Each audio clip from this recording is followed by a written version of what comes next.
akan terjadi antara dua kelompok itu perperangan yang sangat besar sekali, tetapi kepentingan mereka sama. Dakwahuma wahidah. Bahkan nanti akan muncul dajjal-dajjal, pembohong-pembohong besar. Surganya neraka, nerakanya surga. Dia bawa simbol-simbol keislaman, padahal itu kezindikan. Hati-hati, ini mulai muncul, Pak.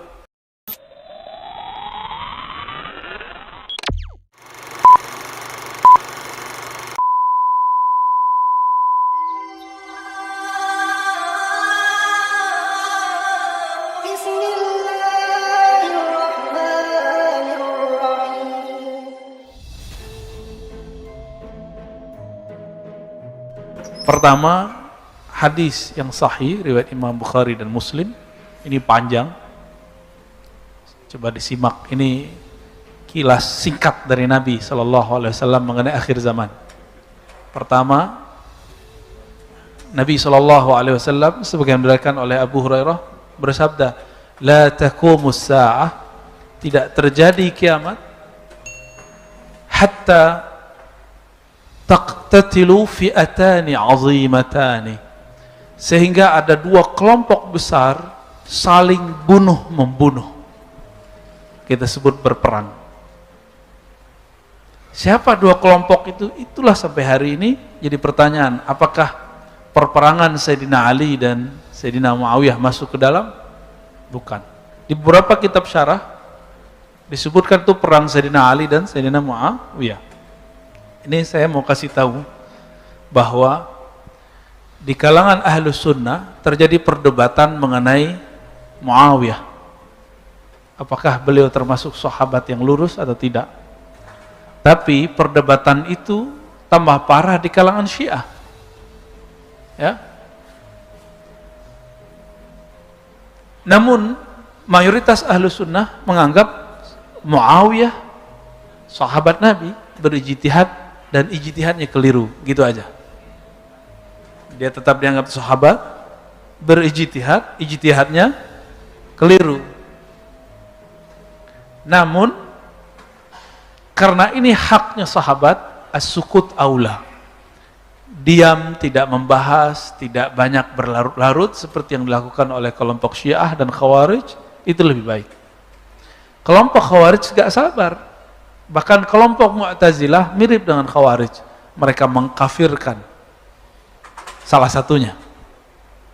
Kalau Khawarij mengkafirkan Ali dan Muawiyah, kalau Mu'tazilah memfasikkan Muawiyah, sedangkan Syiah mengatakan Muawiyah itu bukan hanya fasik, bahkan zindiq, ya. A'udzubillah min dzalik, ya. Mazhab su'udzon, ya, kepada sahabat. Takunu bainahuma maktalah azimah da'wahuma wahidah. Akan terjadi antara dua kelompok itu perperangan yang sangat besar sekali, tetapi kepentingan mereka sama. Da'wahuma wahidah. Kepentingannya sama. Wa hatta yub'atsa dajjaluna kadzabun. Bahkan nanti akan muncul dajjal-dajjal, pembohong-pembohong besar. Dajjal bahasa Arab itu mubalaghah dari fa'al, kazzab. Kazib orang bohong sekali dua kali. Kalau kadzab bohongnya berkali-kali. Surganya neraka, nerakanya surga. Dia bawa simbol-simbol keislaman, padahal itu kezindikan. Hati-hati, ini mulai muncul, Pak. Mulai muncul beberapa kelompok-kelompok yang membawa simbol-simbol keislaman, tapi ternyata di belakangnya ada perpecahan yang luar biasa, ada kehancuran Islam di belakangnya, ada penghinaan terhadap Islam di belakangnya, tanpa mereka sadari. Maka jangan termakan dengan simbol. Ya. Qaribun min 30. Si Kazzab dan Dajjal ini muncul 30 qarib, kira-kira. Bisa jadi lebih, bisa kurang. Kulluhum yaz'am annahu Rasulullah. Semuanya mengaku bahwa dia adalah Rasul Allah. Rasul di sini berarti bisa nabi, bisa berarti Mahdi.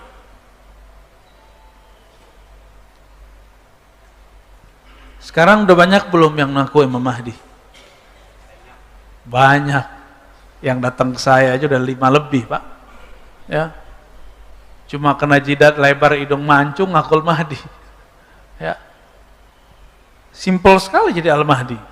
Ini akibat ngaji akhir zaman berdasarkan riwayat yang dicocok-cocokkan, bukan berdasarkan susunan dari Nabi sallallahu alaihi wasallam. Karena ngaji akhir zamannya menjelaskan cuma potongan-potongan hadis. Al-Mahdi itu jidatnya lebar, hidungnya mancung sedikit bengkok. Emang cukup begitu? Namanya Muhammad bin Abdullah. Emang Nabi ngomong begitu? Enggak. Nabi enggak pernah ngomong namanya Muhammad bin Abdullah, enggak ada. Lafaznya namanya berkesesuaian dengan namaku. Yuwati'u. Yuwati' beda dengan ka. Berkesesuaian dengan nama, dan saya sudah jelaskan kepada kita semua apa makna ism nama. Bahwa nama berarti keilmuan yang tinggi, dan yang kedua tanda-tanda. Tanda-tandanya sama, keilmuannya sama. Itu arti dari ism. Jadi bukan Muhammad bin Abdullah. Kalau Muhammad bin Abdullah sudah banyak belum muncul para zuriat Rasulullah namanya Muhammad bin Abdullah? Banyak. Kalau enggak Muhammad, Ahmad. Nama Rasulullah ada berapa? Yang antum tahu? 8, dikit amat. Nama Rasulullah itu ada 313 yang ditulis oleh Imam Al-Jazuli. Ditambahi oleh para sadah Ba'alawi jadi 300, mungkin 18 kali ya. Cuma yang dalam kitab sirah dikumpulkan oleh Imam Al-Jazuli menjadi 313. Nah, pilih salah satu namanya tuh.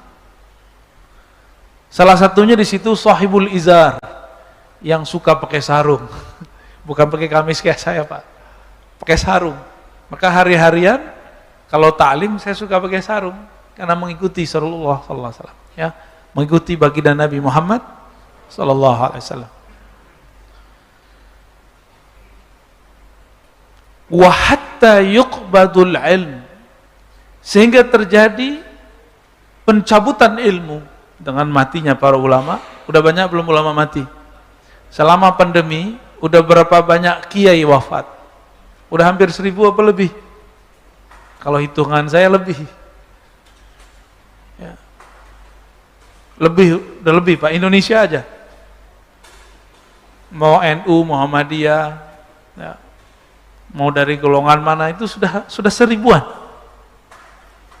Jika masing-masing baca kitab, kemampuan bacanya luar biasa, anggaplah masing-masing, nggak usah tinggi-tinggi, masing-masing menguasai 10 kitab. Kalau 1000 udah berapa orang tuh Pak? Udah banyak masalah kita nanti yang tidak terjawab. Tapi tidak usah khawatir. Allah tidaklah mengambil satu ilmu, mengambil seorang wali, kecuali menyediakan wali penggantinya. Untuk kabar gembiranya, siapa penggantinya itu masalahnya. Belum tentu kita ketemu. Ya. Wa yaksuruz zalazil, banyak gempa. Nah, ini udah deket-deket kiamat nih. Tapi sebelum terjadi pembayatan Imam Al-Mahdi yang besar di Mekah sana, ini terjadi gempa besar nanti. Besarnya saya nggak tahu Pak berapa. Cuma kalau dari syarah masyaikh kita, kalau biasa antum dengar paling tinggi berapa? Kira-kira 2,5 kali lipatnya lah. Hancur Pak tar yang di Mekah itu. Itu bangunan-bangunan yang ada di sekitar Masjidil Haram hancur nanti itu. Itu bayangannya kan sudah nutupin Masjidil Haram Pak. Benar nggak? Walaupun atasnya bulan sabit Allah gitu ya, tetap aja Rasulullah nggak menginginkan itu. Belum nanti kalau kita tanya itu duitnya dari mana tuh? Bunga doang kali ya? bunga tabungan mereka. Loh, di mana mereka nabung? Nah, itu kan masalah. Nabungnya sama bank-bank Amerika. Macam-macam Saudi dibekuin. Kita masih sibuk aja di sini masalah hukum bank, ya. Nanti kita bahas pembahasan khusus deh tentang bank, ya. Karena ini banyak yang memfitnah saya menghalalkan riba, keliru besar. Riba pasti haram. Kalau bank gak ada di masa Rasul, karena tidak ada di masa Rasulullah, pasti ulama berbeda pendapat. 10 tahun saya mengharamkan bank secara mutlak, mau konven, mau syariah. Tapi kemudian kita menganjurkan bank syariah, tapi tidak memutlakkan keharaman bank konvensional. Nanti ada pembahasan khusus, Pak. Tapi saya singgung di sini, ini penting sekali. Dan saya bukan orang pertama yang ngomong ini.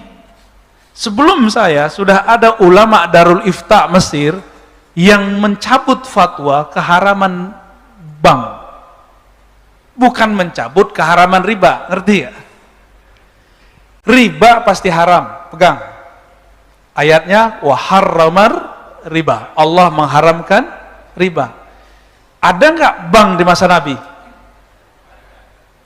Ada nggak lembaga di masa Rasul tempat nyimpan duit? Lembaga tempat minjem duit? Nggak ada. Kalaupun ada namanya rentenir, mirip dengan pinjaman online sekarang, persis. Antum yang orang bank paham lah maksudnya. Tapi masalahnya tidak semua orang-orang yang kerja di bank itu ngerti persoalan ini. Nanya lagi sama kita, ya. Kalau bank itu haram, antum haram mengikuti semua yang dari bank. At-tabi'-tabi'un. Apa arti tabi'-tabi'un? Ini kaidah fikih, qawaid fiqhiyah. Apa arti tabi'-tabi'un?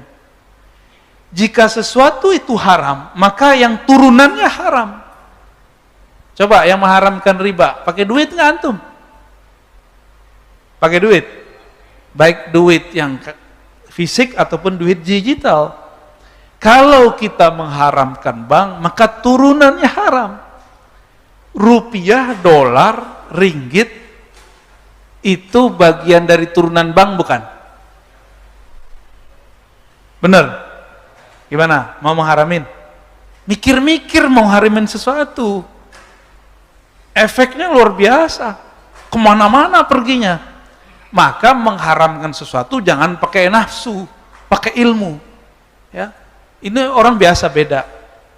Cuma ada yang sudah merasa ustadz pun menutup pikirannya masalah itu.